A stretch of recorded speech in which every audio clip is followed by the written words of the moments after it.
Call to order by Acting Mayor Russell. That's reading and approval of the minutes. Make a motion, we suspend the rules and approve the minutes as presented. Second. Roll call. Aye. Yeah, aye. All approved? Okay. Payment of claims of $188,399.41 plus $5,000, which totals $190,399.41 total. I'll make a motion to approve the payment of claims for the $190,399.41. Second. All in favor? Aye. Aye. Regular payroll of $196,225.15. Make a motion to approve the regular payroll as presented. Second. All in favor? Aye. OPO payroll of $1,046.70. I'll make a motion to approve the payroll for $1,046.70 as presented. Second. All in favor? Aye. Aye. OPO payroll of $1,026.75. I'll make a motion, we approve the OPO payroll of $1,026.75. Second. All in favor? Aye. Aye.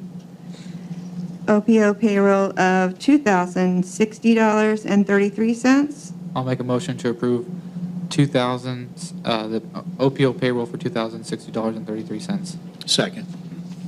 All in favor? Aye. Aye. OPO payroll, $306.30. Make a motion to approve the OPO payroll of $306.30. Second. All in favor? Aye. Aye. Old business, at the moment, we have none. New business, I've got Mike Sablis on behalf of Peru Glass and Screen requests a road closure on Canal Street from Cass to Hood to allow for parking for the 5th Customer Appreciation and Cruise-In event on Saturday, July 30th, 2022, from 9 a.m. to 3 p.m. Request closure for road from 7 a.m. to 3 p.m. to allow for cruise-in. Is Mike here? No. Discussion? We've never had any problem with that in the past, have we? No issues. I'll make a motion, we approve the request as submitted. Second. All in favor? Aye. Aye. Motion passed. Second order of business, Michael Gray on behalf of Vengeance requests to have 6th Street to 8th Street on Clay and Hewing Street blocked off for backpack for rides on July 24th, 2022 for 6 a.m. to 6 a.m. the following day. Is Michael Gray here? Yeah. Would you like to come up and discuss it? So for the last 3 years, we do what's called Backpack for Bikers. I believe you guys are aware of it. We did it last year. We're just asking that we can close the street off again this year. It'll be from 6th Street to 8th Street on Clay, right there in front of the clubhouse and Ewing. We've okayed it by the neighbors. They're all okay. They understand. We even offered them our back parking lot to park their vehicles, so it's convenience for them. So other Is than that the same closure that we've done in the past, exactly the Yes, same? yes. Okay. And then we were going to also ask if it was okay with the police department, if we could get an escort from our club, or well, I guess it'd be 6th Street down Main just out till 24. As long as we know the exact time and the route. I will get with you and make sure you get that. All in favor? No. Thank you. I'll make a motion, we approve the request as submitted. Second. No, all in favor? Aye. Aye. Aye. Thank you, guys. Okay. Sorry. No. Okay. Next order. Paul Foreman, on behalf of Foreman Blasters Pyrotechnics LLC, is requesting a closure on the Peru Riverwalk for both events. Paul?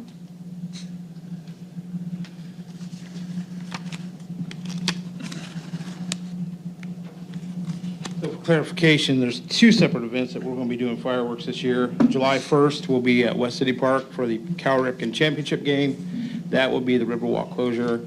Basically, from the east softball field, Little League, to the championship field, we're going to put a lot of pyro. It's set to music. And when people are walking through, the minute I plug that box in, we're hot. And last year, we tape off. We used a lot of caution tape. And people would literally go through the tape to get through and tell me I have no right to shut it down. I was like, it's for public safety. Ultimately, we never had anything go wrong, but we don't want to be the first. The second event, obviously, is Mack Park. We sit up right in the middle of the disc golf course. Last year, we did approve to have it closed, but it never got out. So we had people cutting our tape multiple times. We had a guy come and kick our equipment.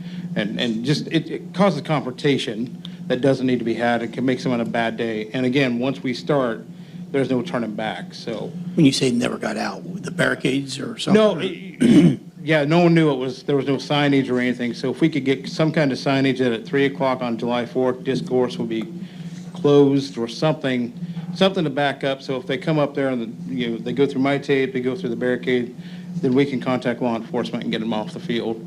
I don't know why someone wants to walk through a field of fireworks, but they want to play through. Todd, do we have anything any signs already that we could maybe put with the barricades that would show that it's officially closed? Thank you, And Gary. again, we just, from 3 o'clock until 11 is all we're asking. Active minefield. It is an active minefield. There's a lot going to be going on. So that's the request. So. You want barricades on the one down there too? If you could, and then we'll safety tape for our distances that were required on the other side of that. It just kind of gives me more back and say, hey. Where do you want your barricades? At the garage up and down there, or do you want them closer to you? Where are you going to be? Closer, if you put them down at where the garage is. Yeah. Put them there and I'll get them where I need them. Okay, all right. If you could just get them there, we'll carry them where they have to be. All right. And you want a time on those? 3 o'clock, again, 3 o'clock on both days, so. Do you have any flyers or anything? And the reason I'm asking, maybe we could put something up at the golf course for the disc players, or we can maybe make up I could get something, email it over, and if they could at least let everyone know that, when they're coming through there, that that it's disc closed. course is at 3 o'clock, we'll shut it down, and that way we kind of get the word out. Yeah. We've been doing this for 6 years with the town, and every year it's a problem, and it's never the same people, but if we can kind of get the word out preemptively, then we can resolve it, so. Okay. I'll make a motion to approve his request. I'll second the motion to approve the request on both dates as presented. All in favor? Aye. Aye. All right, thank Motion you. approved. Christmas is just a few days away. Yeah. Roger Steele, on behalf of Peru Fall Festival, formerly Block Party, requesting permission to block off Broadway from south of 6th to Main Street, 5th Street from parking lots behind Flagstar Bank to Court Street to Main Street and parking lot at Main and Court Street, closure from 6 a.m. October 7th to 2 a.m. October 9th.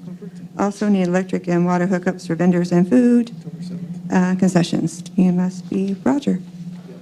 Okay, we've kind of reduced, we don't need Broadway anymore because we're having trouble finding vendors. Oh, okay. So I've reduced it now.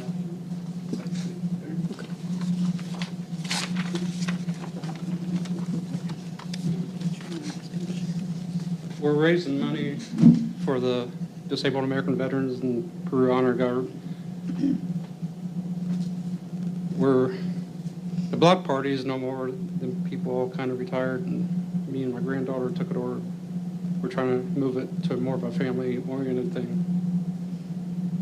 So we're planning on having a dunk tank and some bouncy houses and the food vendors and just people selling arts and crafts. So all we really need now is 5th and Court, 5th and Court. possibly the park. Todd, doesn't Court Street belong to the county? Yeah, if you're going to be on the brick, you're going to be on the brick? Or Yeah. You'll have to talk to the guys at the courthouse. I mean, we could take care of 5th Street, but I think they'll have to approve it for the Court Street. Well, they said it's already like reserved for second Saturday, which we're combining with them that week, so. Okay, so if you're doing it just in conjunction with them? Yeah. Okay. Okay, so there probably wouldn't be a problem. I just wasn't sure about the water and electricity, I guess. Yeah, utility, to get a hold No, you'll have to ask utilities for that. of get that utility. Get with electric. We can approve the street. Yeah, I mean, I don't see any problem with letting them do it in conjunction with second Saturday. Yeah. Because basically, that's what you want to do, is Yeah. with second Saturday. Yeah, we've already been talking to them, they're aware. Okay. So I'll make a motion that we approve the request with the understanding that you'll need to get with the county as far as for Court Street. Okay. So who do I talk to with? Probably commissioners, just go over and talk to them, and then they'll be able to get you lined up. Okay. As far as electricity? And as far as the electricity and the water, you'll just have to reach out to Peru Utilities, and they probably have the same kind of setups they have for the circus and stuff, but they actually do that, so. Okay. Okay.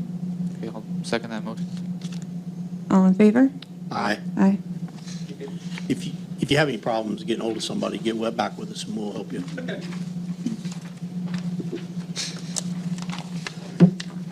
Okay. Patricia Russell, on behalf of Mayor's Office, request to amend the amphitheater rental agreement. At this time, we request to postpone that to make adjustments. Can we just withdraw that from the agenda? I would. I'll make a motion to withdraw it from the agenda. Second.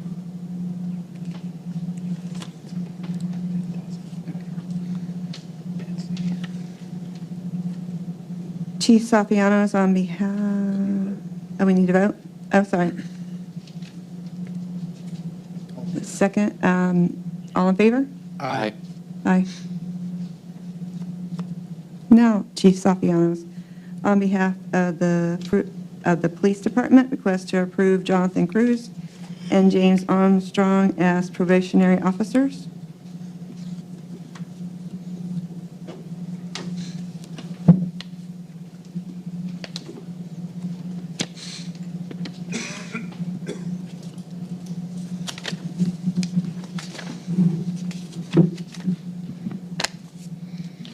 Peru Police Department recently completed an application process to fill 2 vacancies in our patrol division. The application process required eligible candidates to pass a physical exam, written exam, oral board interview, and through a background investigation and approval of employment through the Indiana Police and Fire Pension Fund. At conclusion of the rigorous interview progress, the Peru Police Department Pension Board has selected Jonathan Cruz to join the Peru Police Department.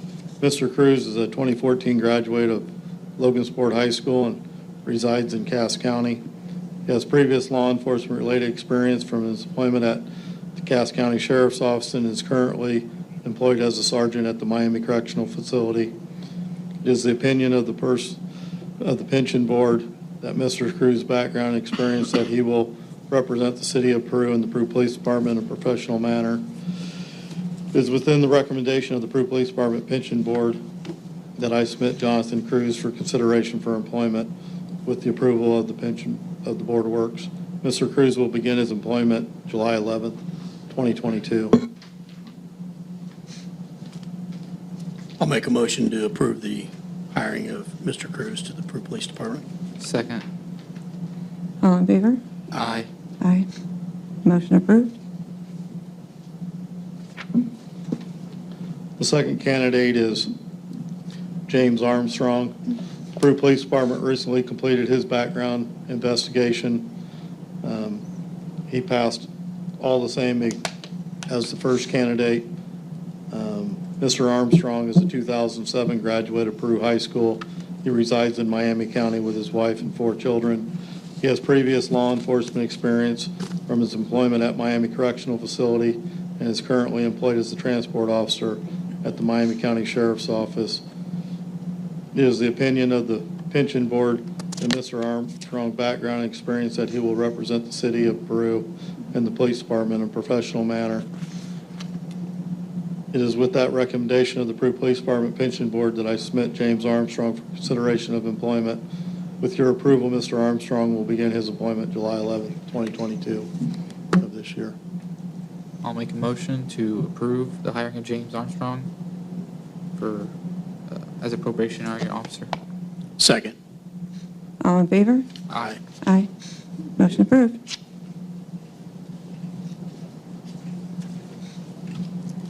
Communications. I don't have anything. Yeah. Anybody in the audience have any communications? Do we have questions? Are you saying, are we on communications now? Yeah. Communications. Okay. Peter Sayadashi with the City Council.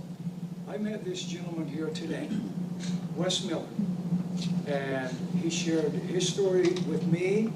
He has some needs, concerns, and I asked him to come to the meeting so he could share his story. Probably need to come for the mic. So, go ahead.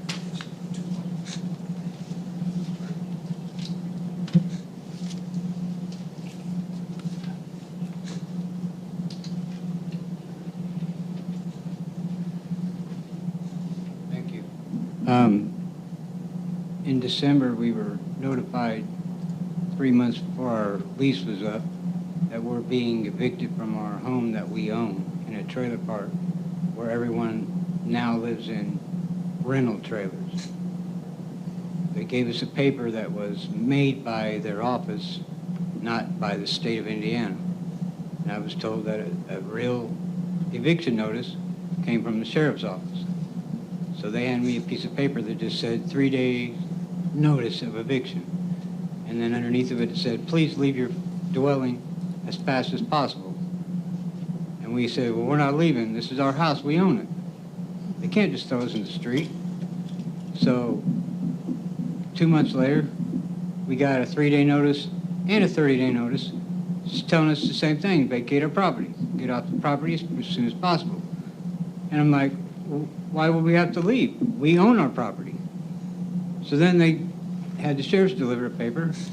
It had, my wife got a copy, I got a copy, and then 2 days later they came in the mail, and none of them were signed. They didn't have a stamp on them. So we asked, is this a legal document or what? And 2 days later, the sheriff came back with copies that were all signed and they have stamped. I'm like, well, I guess we are going to court. Well, when we get to court, the paperwork that they gave us said that they owned my home and that my home was sitting on their property. But I own the house. I have the title. How did she get a hold of my property without me knowing about it? So when we were in court, the judge asked us only one thing. How many days do you need to get out of your property? Not, do you have any copies or any paperwork or anything that I need to see to maybe base that any of her information that she give you is false? And they didn't ask for it. They just wanted to know how many days we wanted to get out of our house. The paperwork she gave us was a form letter for all the rental trailers. It said a month-to-month lease for she owned the property and the property that it was sitting on a month-to-month basis. Well, I was on a year-to-year basis, and I owned my home. So right there's two things on the paper that weren't verified that were correct. Then they also said that my home was worth $35,000, and it was only worth $4,500. No one verified that any paperwork that she submitted was correct. But I still got evicted from my house, and now I live under a bridge over on Wayne Street with my wife, who's a burn victim and can't handle this heat. I need to go home to our tent so I can get her a fan because she's over there burning up. I spent all day trying to picking up cans, whatever I could find, to get money just to buy a fan that takes batteries so she can cool off. And they're sitting up there in their office like nothing even happened. They're telling everyone that I abandoned my home and I was thrown out of it. They tell me, if you want your clothes and your possessions, you have to give me your title right now or you're not getting nothing. You have to get off this property, and that's the end of it. One day they say you can come in between 9 a.m. and 5 and pick up your stuff. 2 days later, it's between dawn and dusk. Then the next day, it's whenever I feel like it, you can't come in here. How are you supposed to get your stuff out if you don't even know when you can get in there?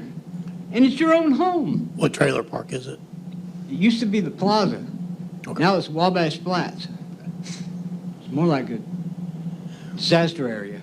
Without getting into any legal advice or anything like that, I guess this, to me, sounds like it's probably a criminal or a matter for the courts to decide. Is that not right, Dustin? I That's mean, most certainly right. It's already been through court. They already threw me out.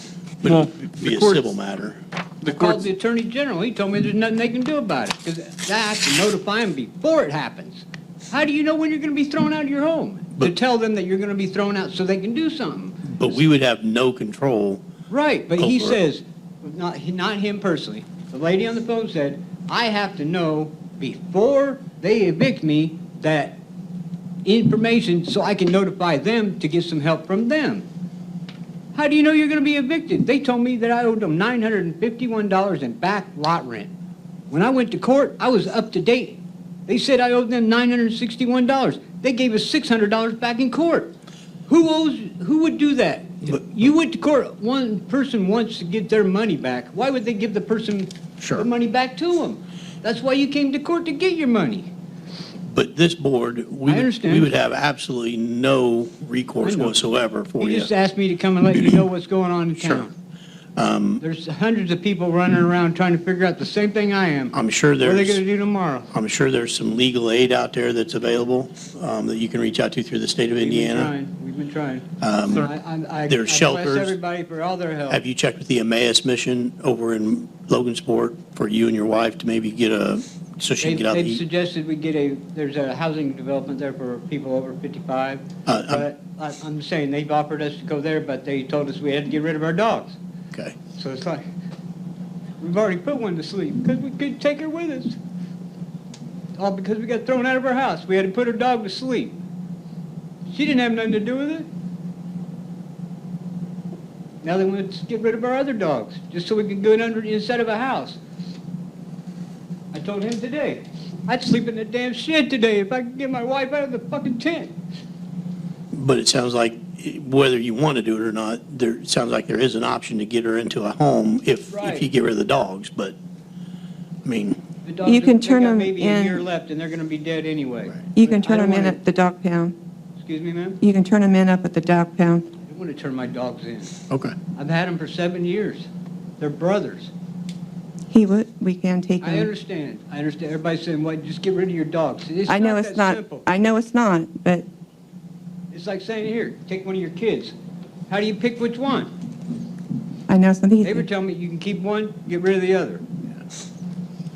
Okay, guys, we're going to flip a coin. One of you guys is going to go, and one of you guys is going to come. You can't do something like that. Not when you've had There- her. I was just say, we actually have a guest here in the audience that might have some ideas on some help. Do you mind? Debbie?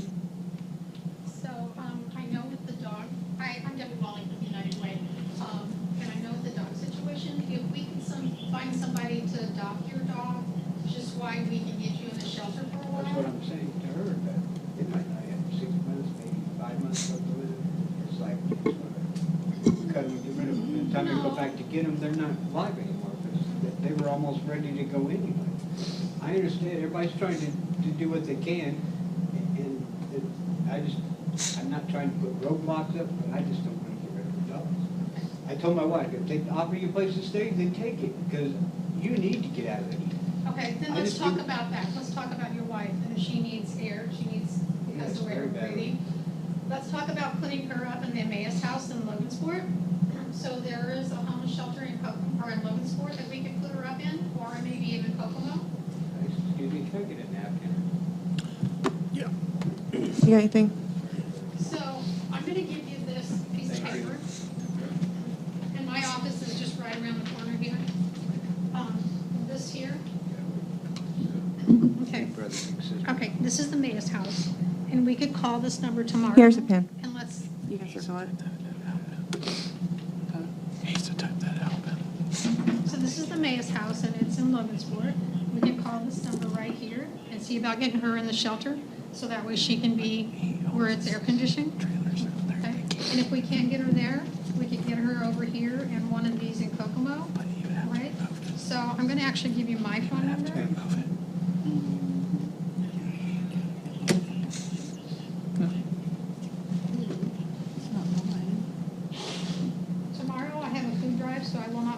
office till 2 o'clock tomorrow, 2 o'clock tomorrow afternoon. If you call me, we can call and get this set up, and we can get her out, get her in an air-conditioned place, okay?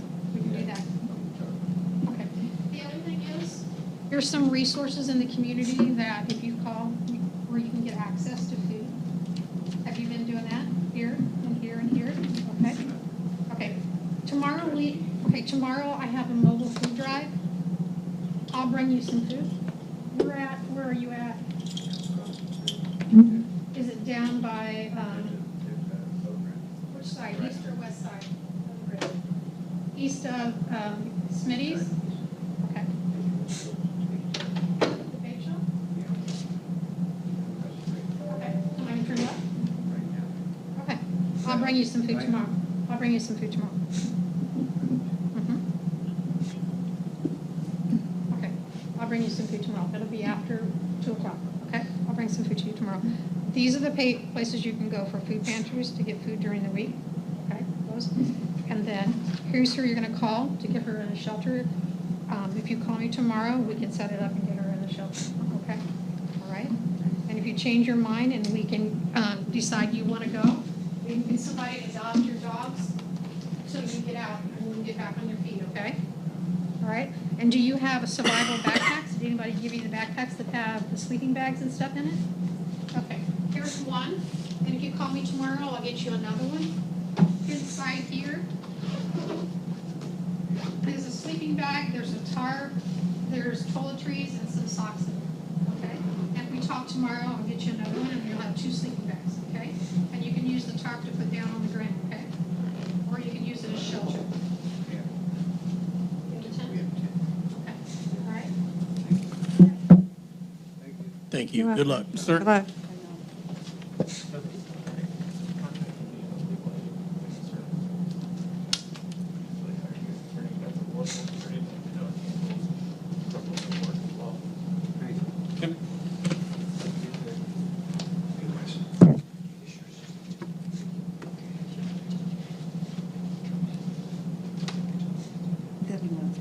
Debbie would like to have a few Okay. minutes of comment.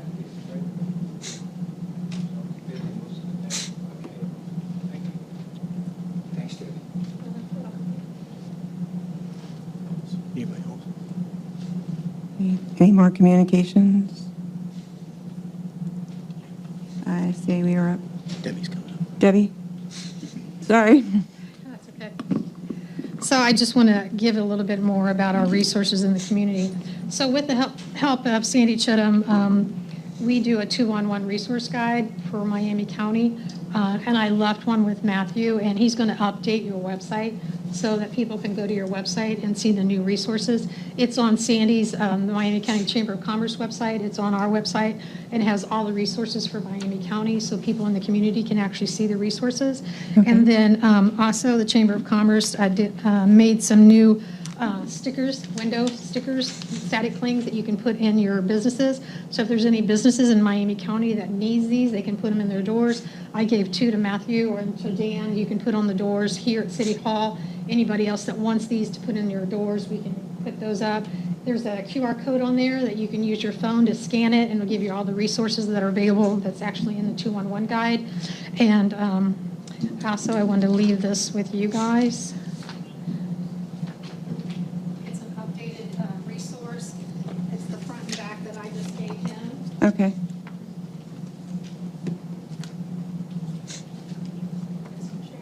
Thanks.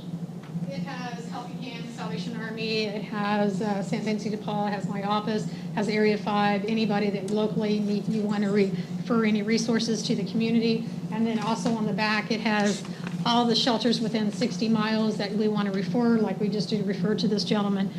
Feel free to make sure that you can use all those resources. The other thing I want to just talk about real briefly is, I know I'm not on the agenda, but this week we met with some local community leaders about the cooling stations here in Miami County. It came across, I got a phone call last week from the Indiana Health Center here in Miami County, and they wanted to know what we were going to do in the community because of the heat index getting so high. Where was some stations here in Miami County that residents could come in and get out of the heat? So pulled it together in one day, and thanks to some of the people in this community here at City Hall and the county and some other places, we come up with 8 different locations that people can actually go to in the city and get out of the cold. One of them was the Community Resource Center, the other one was the courthouse, the health department, the Miami County YMCA, City Hall, Public Library, the Peru School Administration Building, and then, again, you can go for basic needs. You can go to the Community Chamber website, and then our website, and then the City Hall's website, and see other resources. So I just wanted to thank everybody for being part of that, that meeting. A lot came out of that. And one of the other areas is the YMCA is actually going to open up their area so people can go get a shower. And I should have said something to him about that, but when he calls me tomorrow, I'll refer him to that. So there's the good resources. I did go to a lot of the businesses that have the digital marquee and let them know that they could put that on their marquee that says cooling stations, and I put our CRC building number on that, so they can call the chamber, the CRC building, and say, where are the shelters, and then Amy will answer the phone and direct them to an area that's closest to them if they're walking, or, you know, there's a lot of seniors that are out there that don't have air conditioning, you know, and they can come to that area and get cooled off for a half hour or so. So just wanted to give you that information also. Thanks. So again, thank you for everything that you do for our community. And again, if you need anything else in the last minute like that, just give me a call and I'll be glad to attend your meetings. Thank you.